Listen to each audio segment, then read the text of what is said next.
Hi friends, mosaic ഇന്ത്യയുടെ പുതിയൊരു വീഡിയോയിലേക്ക് എല്ലാവർക്കും സ്വാഗതം. പുഴയോരത്തൊരു വീട് എന്നത് നദികളുടെ നാടായ കേരളത്തിലെ ഏതൊരാളുടെയും സ്വപ്നമാണ്. നദിക്കരയിലെ സസ്യശ്യാമളമായ അന്തരീക്ഷം, ശുദ്ധവായു, ഓളങ്ങളെ തഴുകിയെത്തുന്ന ഇളം തെന്നൽ, നിലാവെളിച്ചത്തിൽ പുഴക്കരയിലെ മണൽപ്പരപ്പിൽ മലർന്നു കിടന്നുള്ള നക്ഷത്ര കാഴ്ചകൾ. ഇനി മഴക്കാലമായാൽ മഴത്തുള്ളികൾ പെയ്തിറങ്ങുമ്പോൾ ഉള്ളം തുള്ളിച്ചാടുന്ന നദികൾ. ഒരു തോർത്തുമുണ്ടുമുടുത്ത് തണുത്തു വിറയ്ക്കുന്ന അരയറ്റം വെള്ളത്തിലിറങ്ങി മലവെള്ളപ്പാച്ചിലിൽ ഒഴുകിയെത്തുന്ന മത്സ്യങ്ങളെ മടവലയിലാക്കുക. വാഴപ്പിണ്ടികൾ വരിഞ്ഞുകെട്ടി ചങ്ങാടമുണ്ടാക്കി മലവെള്ളം നിറഞ്ഞ പറമ്പുകളിലൊക്കെ അങ്ങനെ ഒഴുകി നടക്കുക. വീടുകളിൽ മലവെള്ളം കയറുമ്പോൾ സഹജീവികൾക്ക് സഹായമെത്തിക്കുക. ഇങ്ങനെ പേമാരിയും പഞ്ഞക്കർക്കിടകവുമൊക്കെ അതിൻ്റെതായ ഒരു സ്പിരിറ്റിലെടുത്ത് മനുഷ്യൻ പ്രകൃതിയെ പ്രണയിച്ചിരുന്നൊരു കാലം സ്മൃതിപഥത്തിൽ നിന്ന് പതുക്കെ മാഞ്ഞുകൊണ്ടേയിരിക്കുന്നു. ഇന്ന് കാലം മാറി. നമ്മുടെ വികസന സങ്കല്പങ്ങളും പുതിയ പുതിയ സുഖ സൗകര്യങ്ങൾക്ക് വഴിമരുന്നിട്ടുകൊണ്ടിരിക്കുന്നു. പ്രകൃതിയിലെ മാറ്റങ്ങളെ തീർത്തും അവഗണിച്ചുകൊണ്ട് സുഖ സൗകര്യങ്ങൾക്ക് പിന്നാലെയുള്ള മനുഷ്യന്റെ പ്രയാണം, അവന്റെ ജീവതാളവും പ്രകൃതിയുടെ താളക്രമവുമൊക്കെ പാടെ തെറ്റിച്ചുകൊണ്ടിരിക്കുന്നു. നാടിനെ നടുക്കുന്ന പ്രളയവും മറ്റ് പ്രകൃതി ദുരന്തങ്ങളുമൊക്കെ ഇതിന്റെ ബാക്കി പത്രങ്ങളാണ്.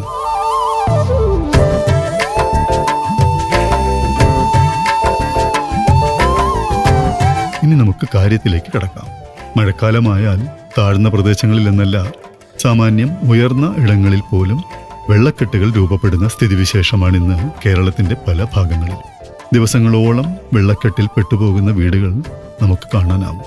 വെള്ളപ്പൊക്ക ദുരിതം അനുഭവിക്കുന്നവർക്കൊരാശ്വാസമായി തങ്ങളുടെ വീടുകളും മറ്റ് കെട്ടിടങ്ങളുമൊക്കെ നിലവിലുള്ള തറയിൽ നിന്ന് മേൽപോട്ടുയർത്തുന്ന സാങ്കേതിക വിദ്യയുമായി എത്തിയിട്ടുള്ള ഉത്തരേന്ത്യയിൽ നിന്നുള്ള അധ്വാനശീലരായ ഒരു കൂട്ടം തൊഴിലാളികളെയും അവർ വീടുകൾ ഉയർത്തുന്ന വിദ്യയുമാണ് ഈ എപ്പിസോഡിലൂടെ ഞാൻ നിങ്ങൾക്ക് പരിചയപ്പെടുത്തുന്നത്.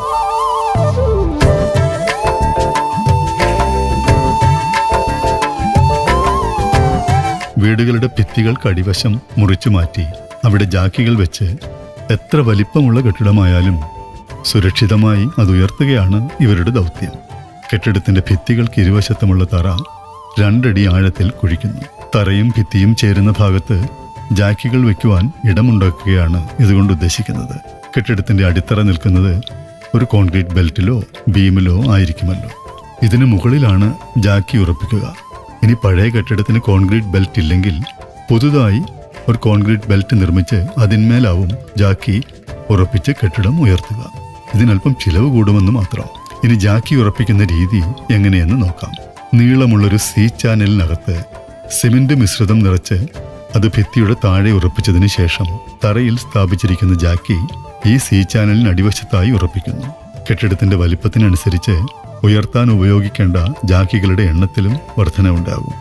സാധാരണയായി 300 മുതൽ 400 വരെ ജാക്കികൾ കൃത്യമായ അകലത്തിൽ സി ചാനലിനടിയിലായി ഉറപ്പിച്ചാണ് കെട്ടിടം ഉയർത്തുവാനായി തയ്യാറാക്കുക. ലിഫ്റ്റിങ്ങിന് മുൻപായി സി ചാനലുകളെല്ലാം വെൽഡ് ചെയ്ത് പരസ്പരം ബന്ധിപ്പിച്ച് ബലപ്പെടുത്തേണ്ടതുണ്ട്.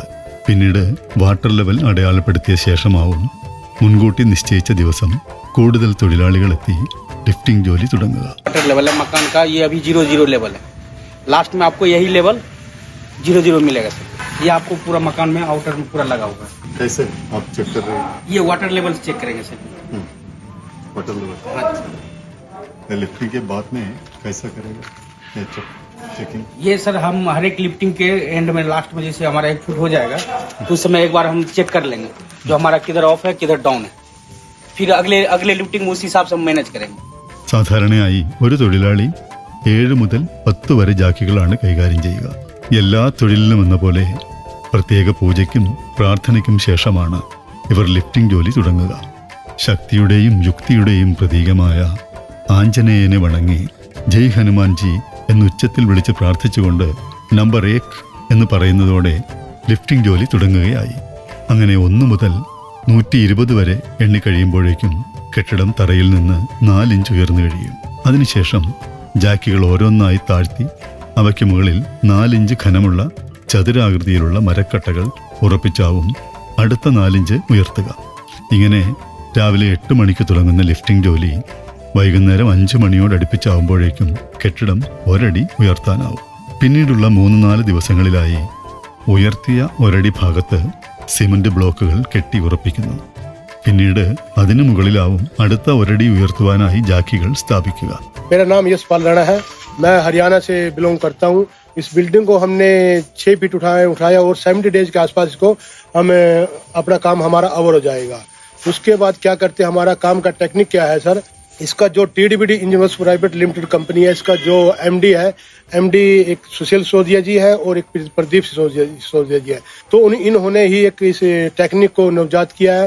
तो इनके जो दादाजी थे उन्होंने गवर्नमेंट कॉन्ट्रैक्टर थे, तो उन्होंने एक स्लैब को, एक छोटे से स्लैब को लिफ्ट करना का जरूरत था, तो उन्होंने एक बिल्डिंग को, उसको स्लैब को लिफ्ट किया है। तो उन्होंने उस समय काम चला कर, उस समय हमें एक थोड़ा सा उसको हम वो रखते थे, स्लैब उठाते थे। फिर उसके बाद क्या सुशील जी ने एक टेक्निक को नवजात किया कि इस बिल्डिंग को हम पूरे वॉल समेत ही उठाने की कोशिश की, तो वो टेक्निक हमारा कामयाब हो गया। तो अब हम इसको बिल्डिंग को पूरी बिल्डिंग को 3-4 जितना भी फ्लोर बिल्डिंग है वो हम लिफ्ट कर देते हैं। और साथ साथ अगर बिल्डिंग को कई प्रकार की कई बार हो जाता है, रोड लेवल में आ जाता है और कोई एक प्लाट से दूसरे प्लाट में भी रखना पड़ता है बिल्डिंग को, हम बिल्डिंग को शिफ्ट भी कर देते हैं। तो हम इस बिल्डिंग को हमने 2 महीने में 70 डेज के आसपास में उसको काम को अवर किया है। टेक्निक सर क्या होता है हमारा, हम जैसा बिल्डिंग के साथ साथ हमें जो जितना भी वॉल होता है उसके साथ साथ 2 फीट हम उसको डीक करेंगे। डीक करने के बाद तो उसमें एक जगह एक जैक लगाएंगे, उसको वॉल जो होता है वॉल को रिमूव करेंगे 1.5 फीट के आसपास, वहां पे एक जैकी रखेंगे, फिर आगे एक जैकी रखेंगे। ऐसे रिमूव करते करते 1 बाय 1 पूरी बिल्डिंग में हम जैकी लगा देंगे। जैकी लगने के बाद फिर हमारे पास एक आयरन सेक्शन होता है सर, उसको हम फिट करेंगे। हमारा आयरन सेक्शन होता है 5 फीट का भी होता है, 4 फीट का भी होता है और 10 फीट का भी होता है।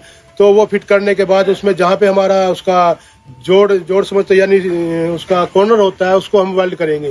वेल्ड करने के बाद फिर हमें इस बिल्डिंग को पूरा एक लेवल में जैकी रखते हैं।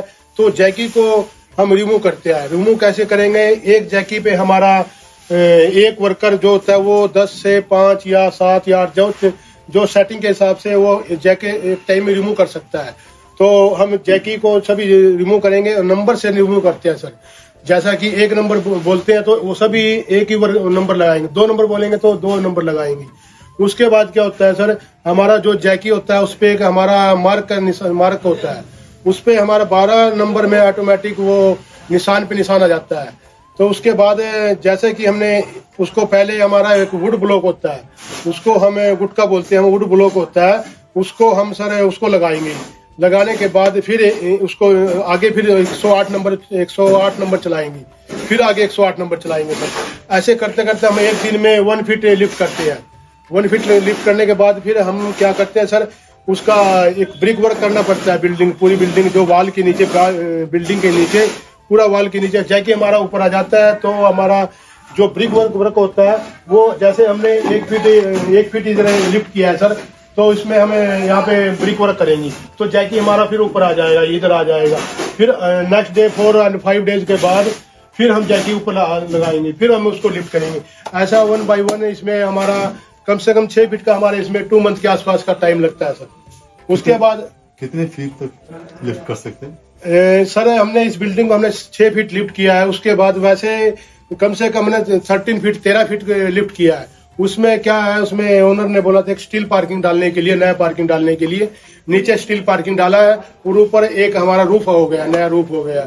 तो उसमें एक हमारा बेनिफिट है, कार पार्किंग का भी हो जाता है, स्पेस भी मिल जाता है ओनर को। आज से 13 फीट तक हमने लिफ्ट कर दिया सर। और इसी बिल्डिंग को जैसे भी कोई बिल्डिंग कई बार हो जाता है सर, रोड में आ जाता है, हाईवे में आ जाता है, उस बिल्डिंग को बैक करना है या आगे ले जाना है या दाएं ले जाना है, ऐसे साइड में कर देते हैं सर। बिल्डिंग बनी बनाई बिल्डिंग को हम सुरक्षित इसको शिफ्ट भी कर देते हैं। 15 വർഷമായി TDBD ഹൗസ് ലിഫ്റ്റിംഗ് കമ്പനിയുടെ ഫോർമാൻമാരായ ദിനേശും പരമാനന്ദും പറയുന്നത് നമുക്കൊന്ന് കേൾക്കാം. मेरा नाम परमानंद है सर। प्लस इसका शिफ्टिंग का जैसे आपका लिफ्टिंग का प्रोग्रेस होता है सेम होता है। इन लिफ्टिंग का जैसे मान लीजिए कि हम जकी के ऊपर एक प्लेट लगाते हैं, प्लेट के ऊपर बैरिंग लगाते हैं, बैरिंग के ऊपर एक C चैनल होता है, C चैनल के साथ हम लगा करके और इसे एक ट्रैक बनाना पड़ता है। को लेके जाना होता है और उसका वहाँ न्यू फाउंडेशन होता है, फिर हम बिल्डिंग को आराम आराम से उसको जैसे भी शिफ्ट करना होता है, हमारा अपना टेक्नोलॉजी है, उसको शिफ्ट करते हैं जी। कितना दूर तक? हम दूर तक के 10-20 फीट 40-50-100 फीट तक भी कर चुके हैं, कर देते हैं 100% गारंटी के साथ। आपने कितना बिल्डिंग शिफ्ट किया? लगभग 25 बिल्डिंग तक शिफ्टिंग हो चुका है जी। कितने साल से आप TDPD? हम लोग जैसा हो गया सर 15-16 साल इसमें काम करते हुए। मतलब हमारी ये साइड है, हमने इसको उठाया है 6 फीट तक। हमारा नाम दिनेश कुमार सुपरवाइजर। इस मकान को हमने 6 फीट शिफ्ट की लिफ्टिंग किया। इस कंपनी में हमको 10-11 साल हो गए जी। TDPD हाउस लिफ्टिंग में काम चल रहा है जी अभी। ഒരു കെട്ടിടമുയർത്തുന്നതിൽ വാസ്തുപരമായ പ്രശ്നങ്ങളൊന്നും തന്നെയില്ലെന്നും മറിച്ച് അവയുടെ സ്റ്റെബിലിറ്റി കൂട്ടുവാനേ അത് ഉപകരിക്കൂ എന്നുമാണ് പ്രശസ്ത വാസ്തുവിദ്യാ വിദഗ്ധൻ ശ്രീ മനോജ് എസ് നായരുടെ പക്ഷം. ഈ അടുത്ത കാലത്ത് വളരെ വ്യാപകമായി കണ്ടുവരുന്ന ഒരു സംവിധാനമാണ് കെട്ടിടങ്ങൾ ഉയർത്തുന്ന. അത് ആ ടെക്നോളജി ഒരു തരത്തിൽ പറഞ്ഞു കഴിഞ്ഞാൽ അത് നമുക്ക് ധാരാളം കോസ്റ്റ് എഫക്റ്റീവായിട്ട് നമുക്കത് ചെയ്യാൻ സാധിക്കുന്നുണ്ട്. 3 അടി 4 അടിയൊക്കെ മാത്രം ഉയർത്തുന്ന ഒരു പുതിയ നിർമ്മിതിയൊക്കെ ആണെങ്കിൽ 3 അടി 4 അടി മാത്രം അതിൻ്റെ മിനിമം കോസ്റ്റിൽ ഉയർത്തിക്കൊണ്ട് അതിൻ്റെ ബേസ്മെൻറ്റിലും ഫൗണ്ടേഷനിലും ഒക്കെയുള്ള റീകൺസ്ട്രക്ഷൻ കോസ്റ്റ് മാത്രം വരുത്തിക്കൊണ്ട് ഒരു ബിൽഡിങ്ങിനെ മുഴുവൻ നമുക്ക് പ്രൊട്ടക്റ്റ് ചെയ്യാൻ പറ്റുക എന്ന് പറയുന്ന ഒരു നല്ല കാര്യമാണ്. അതിൻ്റെ കോസ്റ്റിൻ്റെ വ്യാപ്തിയെ ഒരു പരിധിവരെ പരിമിതപ്പെടുത്താൻ നമുക്ക് ഈ ബിൽഡിങ്ങിനെ ഉയർത്തുന്ന ഈ പ്രക്രിയ, ഈ സംവിധാനം നമുക്ക് ഉപയോഗിക്കാവുന്നതാണ്. അപ്പോൾ അത് വളരെ വ്യാപകമായി തന്നെ ഇപ്പോൾ അപ്പർ കുട്ടനാട് മേഖലകളിൽ ധാരാളം വീടുകൾ അങ്ങനെ ഉയർത്തി ചെയ്യുന്നുണ്ട്. അതെല്ലാം തന്നെ വളരെ സുരക്ഷിതമായി തന്നെയാണ് അത്തരം വർക്കുകൾ ഇപ്പോൾ നടന്നു വരുന്നത്. അപ്പോൾ ഇതിനെ നമുക്ക് കുറേ കൂടെ അതിനെക്കുറിച്ച് നല്ല പഠനങ്ങൾ നടത്തിയിട്ട് കുറച്ചുകൂടെ അതിനെ ഇമ്പ്രൂവ് ചെയ്തുകൊണ്ട് കുറേ കൂടെ ടൈം ബൗണ്ടായിട്ട് പെട്ടെന്ന് നമുക്ക് ചെയ്യത്തക്ക രീതിയിൽ നമുക്ക് അതിൻ്റെ സംവിധാനങ്ങളെ ഒന്ന് ക്രമീകരിക്കുകയാണെങ്കിൽ ഒരു പ്രക്രിയയായിട്ട് നമുക്ക് ഇതിനെ ഉപയോഗിക്കാം. 2 വീടുകളുടെ ലിഫ്റ്റിംഗ് ജോലികൾ പൂർണ്ണമായും സൂപ്പർവൈസ് ചെയ്ത സജി എന്നറിയപ്പെടുന്ന KM വർഗീസിന്റെ നിരീക്ഷണവും നമുക്കൊന്ന് ശ്രദ്ധിക്കാം. ഇതെങ്ങനെയാണ് ഈ ലിഫ്റ്റിങ്ങിന്റെ പ്രോസസ്സ് എങ്ങനെയാണ് ഒന്ന് പറയാമോ? ലിഫ്റ്റിങ്ങിൽ ഇവിടെ ഹരിയാന സ്വദേശികളായ പല കമ്പനികളും ഇവിടെ ലിഫ്റ്റിംഗ് എത്തിയിട്ടുണ്ട് കേരളത്തിൽ. അവരുടെ ഒരു ടീം 10 പേര് 12 ആളുകൾ ചേർന്നൊരു ടീമാണ് ഇതിൽ നമ്മൾ അവരുടെ സെറ്റിങ്സ്, ജാക്ക്, ഇതിൽ ലിവർ, ഇതൊക്കെ തന്നെയാണ് അവരുടെ മെഷീനറി എന്ന് പറഞ്ഞാൽ മെയിനായിട്ട് ജാക്കാണ്, മാനുവൽ ജാക്കാണ്. ഹൈഡ്രോളിക് ജാക്കല്ല, മാനുവൽ ജാക്കിലാണ് അവർ ഇത് ലിഫ്റ്റ് ചെയ്യുന്നത്. സ്ക്വയർ ഫീറ്റ് അനുസരിച്ച് ജാക്കുകളുടെ എണ്ണം കൂട്ടും. എൻ്റെ 2340 സ്ക്വയർ ഫീറ്റുള്ള എൻ്റെ വീട് പൊക്കിയപ്പോൾ ഏകദേശം 60 ജാക്കാണ് അവരന്ന് യൂസ് ചെയ്തത്. അതിൽ 60 ജാക്കും ഫുള്ളും സെറ്റ് ചെയ്തിട്ടില്ല എങ്കിൽ തന്നെ ഏകദേശം 52 ജാക്കുകൾ സെറ്റ് ചെയ്തു. എൻ്റെ അനുഭവത്തിൽ പിന്നീട് ഞാനൊരു 2600 സ്ക്വയർ ഫീറ്റുള്ള വീടിന് സൂപ്പർവിഷൻ ചെയ്തു. അതിൽ നിന്ന് എനിക്ക് മനസ്സിലായത് സ്ക്വയർ ഫീറ്റ് കൂടുന്തോറും ഒരു ജാക്കിലിൻ്റെ എണ്ണം കൂട്ടിക്കൊണ്ട്. ഈ ബേസ്മെന്റ് ഒന്നും ഇല്ലാത്ത വീടുകളും ഇങ്ങനെ ലിഫ്റ്റ് ചെയ്യാൻ പറ്റുമോ? ബേസ്മെൻറ്റ് വളരെ മോശമുള്ള വീടുകൾ ലിഫ്റ്റ് ചെയ്യുന്നതിനെ പറ്റി എനിക്കും വലിയ താല്പര്യമില്ല. എങ്കിൽ തന്നെ ബേസ്മെൻറ്റ് എന്ന് പറഞ്ഞാൽ കുട്ടനാട്ടിൽ ആണ് ബേസ്മെൻറ്റ്. അന്ന് മിക്കവാറും വീടുകൾക്ക് കരിങ്കല്ലിലാണ് ബേസ്മെൻറ്റ് ചെയ്തിരിക്കുന്നത്. കരിങ്കല്ലിൻ്റെ മുകളിൽ ബെൽറ്റ് കൊടുത്തിട്ടുള്ള ഏത് വീടുകളും ലിഫ്റ്റ് ചെയ്യാൻ അവർ റെഡിയാണ്. അവർക്കതിനൊരു എതിർപ്പില്ല. ബെൽറ്റുള്ള വീടുകൾ 100% ഒരുങ്ങും. കറക്റ്റായി പറഞ്ഞു കഴിഞ്ഞാൽ ബെൽറ്റ് നിർത്തി സ്റ്റീൽ കെട്ടിയിരിക്കുന്ന ഭാഗം പൊട്ടിച്ച് ലിഫ്റ്റ് ചെയ്യുന്ന ഒരു മെത്തേഡുകൂടി അവർ ചെയ്യുന്നുണ്ട്.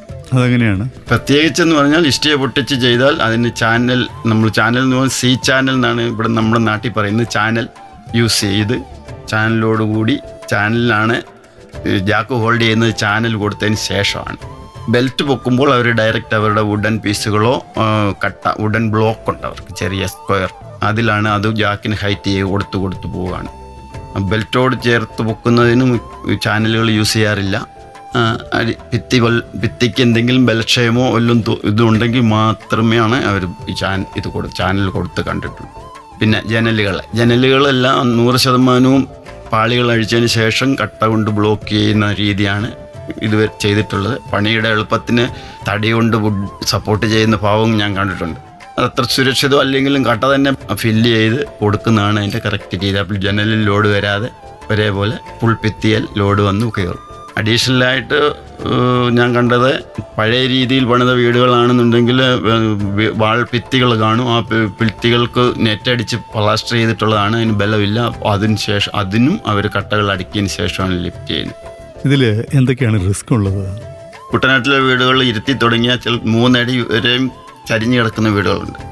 3 അടി ചരിഞ്ഞും 2.5 അടി ചരിഞ്ഞും 2 അടി ചരിഞ്ഞുമുള്ള വീട് ലിഫ്റ്റ് ചെയ്യുമ്പോൾ ലിഫ്റ്റ് ചരിഞ്ഞ് കിടക്കുന്ന ഭാഗം ചരിയാത്ത ഭാഗത്തേക്കാളിലും 2.5 അടി ഡൗണിൽ സ്ലോപ്പായി കിടക്കുന്ന വീട് പൊക്കുമ്പോൾ ആ ഭാഗത്തോട്ട് മൂവ് ആകാനുള്ള സാധ്യതകൾ കൂടുതലാണ്. അത് പൊക്കുന്ന ആളിൻ്റെ ടാലൻ്റ് അനുസരിച്ചാണ് അതിനെ കൺട്രോൾ ചെയ്യേണ്ടത്. അല്ല, ഈ ചരിഞ്ഞു കിടക്കുന്ന ഭാഗം അത് കറക്റ്റ് ചെയ്യാൻ പറ്റില്ലേ? അവിടെ മാത്രമായിട്ട് അവിടെ മാത്രമായിട്ട് ഒരിക്കലും കറക്റ്റ് ചെയ്യാൻ പറ്റില്ല. അവിടെ ലോഡ് കൊടുത്താൽ ഈ ഇത് ബ്രേക്കാവും ബെൽറ്റ്. അങ്ങനെ അവർ പൊക്കാറില്ല. കാര്യം ഇവർ പല കമ്പനികളും വീട് ഷിഫ്റ്റ് ചെയ്യുന്നതായിട്ട് പറയുന്നുണ്ട്, ഒരു സ്ഥലത്ത് നിന്ന് മറ്റൊരു സ്ഥലത്തേക്ക് അല്ലേ? ഷിഫ്റ്റ് ചെയ്യുന്നതിന് ട്രാവലിംഗ് ജാക്കുണ്ട്. ട്രാവലിംഗ് ജാക്ക് ഇപ്പോൾ എല്ലാവരും നമ്മൾ കണ്ടിട്ടില്ലെങ്കിൽ ട്രാവലിംഗ് ജാക്കുണ്ട്. ഇനി ട്രാവലിംഗ് ജാക്ക് അല്ലെങ്കിൽ തന്നെ വലിയ വലിയ സാധനങ്ങൾ ഷിഫ്റ്റ് ചെയ്യുന്ന മെത്തേഡുകൾ ഇപ്പോൾ ഉണ്ട്. വീലിൽ തന്നെ ഇത് മൂവ് ആവും. ലോഡായി കഴിഞ്ഞ് മൂവായി റൊട്ടേഷൻ ചെയ്ത് വെക്കുന്ന വീടുകൾ വരെയുണ്ട്. അടുത്ത സമയത്ത് ആലപ്പുഴ വീടിൻ്റെ പൊസിഷനെ തിരിച്ചു വെച്ചു.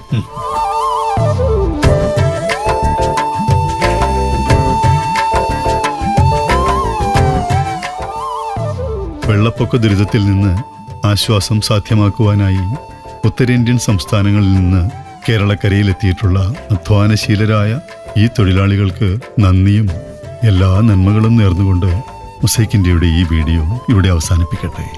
നിങ്ങളുടെ അഭിപ്രായങ്ങളും നിർദ്ദേശങ്ങളും മൊസൈക്ക് ഇന്ത്യയുടെ യൂട്യൂബ് കമൻറ്റ് ബോക്സിൽ രേഖപ്പെടുത്താനും മറക്കല്ലേ. നമുക്കിനി മറ്റൊരു വീഡിയോയിൽ വീണ്ടും കണ്ടുമുട്ടാം. സ്നേഹത്തോടെ രാധാകൃഷ്ണൻ കുറ്റൂർ.